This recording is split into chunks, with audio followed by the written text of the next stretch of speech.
Hello, welcome back again to Art Together Online. My name is Liz and I'm here from the Worcester Art Museum.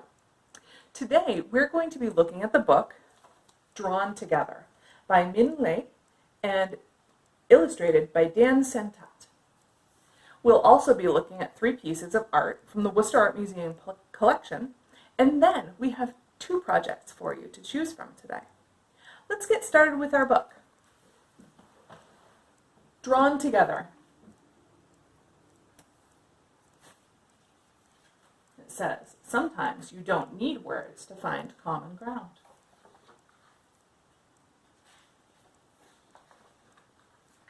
This book doesn't have so many words in it. So what I'm going to do is I will let everybody look at the pictures for a minute, and then I'll explain a little bit about what's going on in them.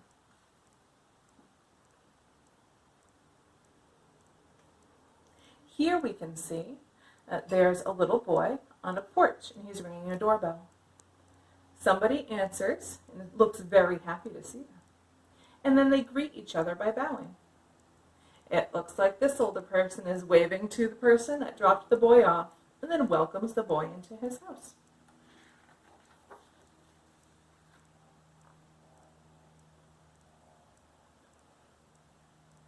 Here we see it's time for lunch. It looks like the older person is having a meal that has eggs and noodles, maybe some meat, and the younger person is having a salad with perhaps either chips or French fries and a hot dog. And here they are, just sitting together, not saying anything. And then here it says, "So, what's new, Grandpa?" So now we know that this is a grandson and his grandfather. And the grandfather responds, but the son doesn't know what he says. It's a different language. And then they're thinking.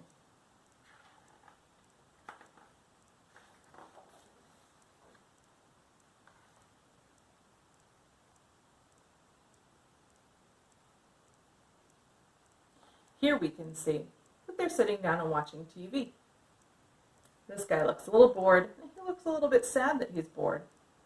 The show that's going on looks like there's a lot of action, but we can't read this word right here. And Grandpa asks him a question, and he says, "Can we watch something else?"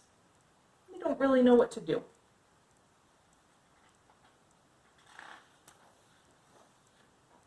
So the boy goes over to the table, gets his backpack, and what do we see here? We can see that he's taken out some drawing supplies. He starts drawing, and the grandfather's curious, looks and sees what he's doing, and look, the boy is a little happy and the grandfather's excited. We can tell by the expression on his face and these lines around his head.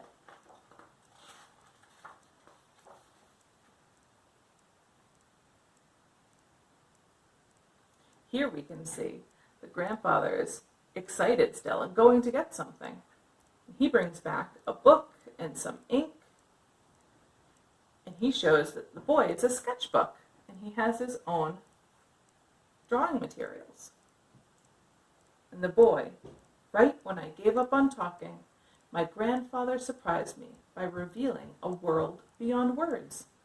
And in a flash, we see each other for the first time. So this is drawn by the boy, and this is by the grandfather. All the things we could never say come pouring out.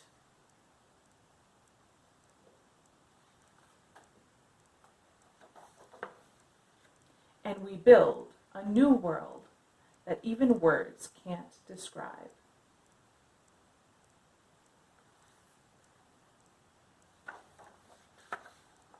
But just when we're closer than ever,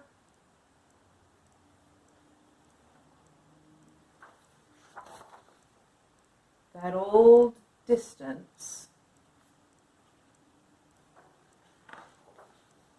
comes roaring back. We can see here that the grandfather is stuck with the grandson's wand, or his materials, and the grandson is stuck with the grandfather's brush. and ink.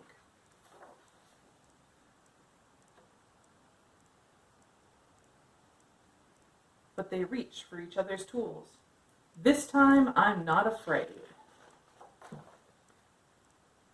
because I know that together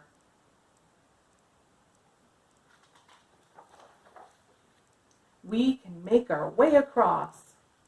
Now, after years of searching for the right words, we find ourselves happily speechless.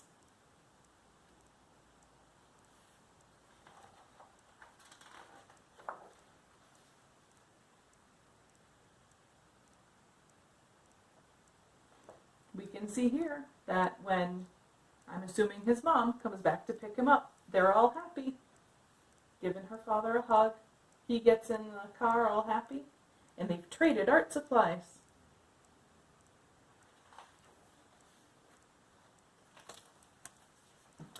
So this book is about a grandfather and grandson who can't quite speak the same language, but they're able to connect and sort of communicate with each other through their art. What's really interesting about this book is it does use words, but not very many.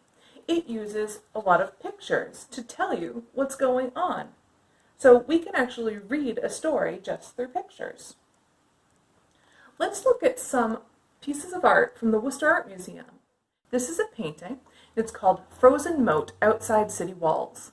This is by Jan Asselin. And we can see in this piece that there is a walled city with big stone walls on the left-hand side. Around it is a moat, or sort of like a special circular pond or river, and this is to protect the city. It's winter, so everything looks a little bit cold and snowy. There's ice on the moat, and we can see that there are people traveling in and out of the city. These are probably either traders or merchants, people that buy and sell items for work. We can also see that there's a man standing on the ice on the moat. Maybe he's cutting ice to bring inside. And he's standing there with his arm up. It looks like he might be waving at somebody. So there's a lot of story that we could make up to go along with this image. Let's check another image and see what we can find. This piece is called Boys and Kittens. It's a watercolor by Winslow Homer. Now, these three boys are sitting on a wall, and there's a kitten on the wall to their left. It's really bright, and we can tell that it's probably late spring or summer because there's some really large green bushes. We can tell it's either in the morning or the afternoon, not at noon, because the shadows are slightly to the side and not just under the boys. It looks like maybe they've gotten some time off from either their chores or school, and they're having a good time together playing. And who knows, maybe what they have is some lunch. Maybe they're eating tuna fish, and that's why the kitten is interested. But we could use these images to make up a story to go along with it. This last piece is called Shikishi. This is by Issei Monsui, and I find this one particularly fun. It almost tells a story by itself. There's not very much in this image. We do see some writing behind us, but even without the writing, we can sort of see what might be happening. On the right-hand side of this piece, we see there are two people or figures. One of them is sort of covered in a shawl or a blanket and is turned away from us. We can't see their face or even the top of their body. The other one has their hand sort of around the person that's covered by the shawl and is looking backward from where they came with sort of a sour, angry face. So maybe somebody was making fun of or hurt the other person, and this guy is protecting them. Maybe they got splashed by a horse that was riding by and he's just sort of angry a little bit. Maybe she didn't get hurt, but is just cold, or it could be a boy or a girl. The person in the shawl might just be cold, and perhaps the old man is just sort of a little bit grumpy, but looking back. So there's a lot that pictures can tell us. Sometimes we know exactly what they're saying, and sometimes we don't. That's the fun part about being an artist, is that you get to make up a story and somebody else gets to read it. That's what we're going to be doing today. We're going to be doing two different projects. The first has a template, and then the second is going to be a caricature project. So for the first piece, we'll be using this template to make our own story dice. Now this is a story dice. What you'll do, and I can show you the process, is you'll be drawing in each square on the template a different picture. Now they could be symbols, sort of like these balloons. It could be more of a drawing like these markers. I have a balloon, a hamburger, I have music with headphones, a seashell, I have some lemonade, and then some mountains. And then you're going to cut out the template and you can glue it together. And then what you'll do is you'll be able to take this and roll it. And whatever ends up on top can start your story. So perhaps I've rolled this music. So once upon a time, there was a musician. They met another musician. And both musicians were very hungry and wanted cheeseburgers. But the nearest cheeseburger place was mountains and mountains away. So they started to go on a quest for cheeseburgers. They got so thirsty when they were in the mountains that they had to open their lemonade, but it was empty. But then they found a fountain of lemonade hidden in the mountain pass. They finally made it to the hamburger place. But there was a party and they weren't allowed in. So they drank the last of their lemonade and waited. And then, after eating their hamburgers, they had to walk all the way back through the mountains to get home. So that is one way that you could tell a story using your story dice. Now, you could make more than one of these, and you could also play with other people. So you could roll and start the story, and then they could roll and continue the story. You could even write them down, or you could use these for ideas for your paintings or drawings. So let's cut away to my hands, and you can see how to make one of these.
Hope you enjoyed watching me create my very own story dice. This is a super fun project, and you can definitely make a bunch of these if you want. The second project that we have for today is going to be designing your own character. So, if we look at this book again, drawn together, we can see that the characters in this book, who are the grandson and the grandfather, designed their own sort of superhero characters here. Here's the grandsons, and here's the grandfathers. And here what they were doing is they were drawing and creating together. But then, later in the book, they had to overcome this monster. And so they had something special to work with. They had these sort of tools.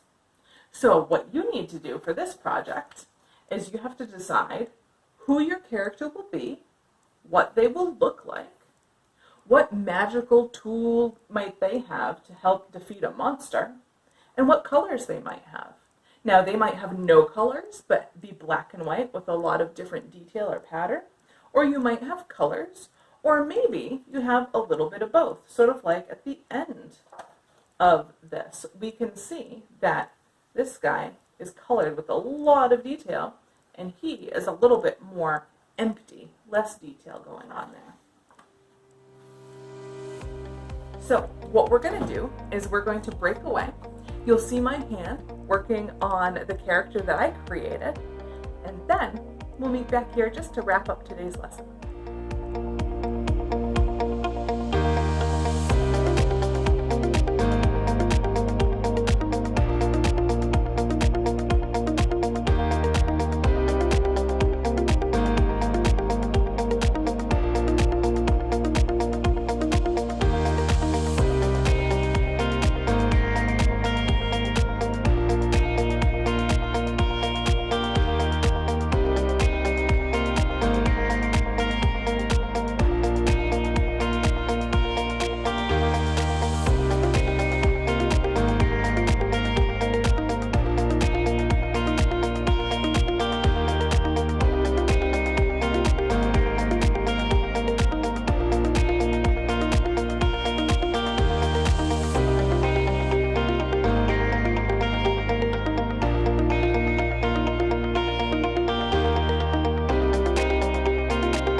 Well, I hope you have fun either creating your own character or story dice, or both, perhaps.